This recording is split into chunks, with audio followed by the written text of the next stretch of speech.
नमस्कार दोस्तों, मैं अनीता मल्होत्रा अपने चैनल पर स्वागत करती हूँ। और हम लोग दोनों बहन एक गीत गाने जा रहे हैं। जैसा चुटकुला नाच गीत कैसा लगेगा आप लोग कमेंट में बताना। फूलवा चुए भरया गनवा के बटोरी है ना नदी, फूलवा चुए भरया गनवा के बटोरी है ना नदी, के बटोरी है ना नदी, के बटोरी है ना नदी, फूलवा चुए भरया गनवा के बटोरी है ना नदी, फूलवा चुए भरया गनवा के बटोरी है ना नदी।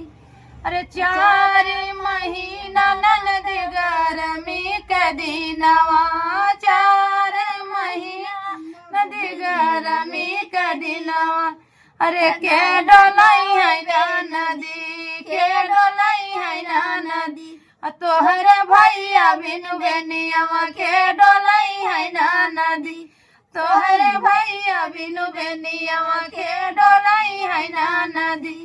फूलवा चुए भरया गनवा के, फूलवा चुए भरया गनवा के बहरी है ना नदी, के बहरी है ना नदी, के बहरी है ना नदी, फूलवा चुए भरया गनवा के बहरी है ना नदी, फूलवा चुए भरया गनवा के बहरी है ना नदी। 4 महीना ननदी बरखा के दिनवा, बरखा के दिनवा, बरखा के दिनवा, अरे के ओढ़ाई है ना नदी, के ओढ़ाई है ना नदी, तोहरे भैया बिन छतरिया के ओढ़ाई है ना नदी, तोहरे भैया बिनु छतरिया के ओढ़ाई है ना नदी।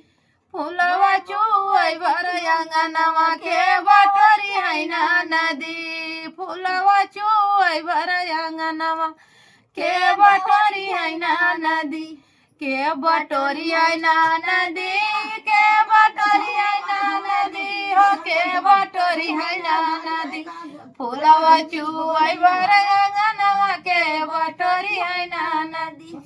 4 महीना ननदी जड़वा के दिनवा, जड़वा के दिनवा, जड़वा के दिनवा, के ओढ़ाई है ना नदी, के ओढ़ाई है ना नदी, तोहरे भैया बिन रजैया के ओढ़ाई है ना नदी, फूलवा चुए भरया गनवा के बटोरी है ना नदी।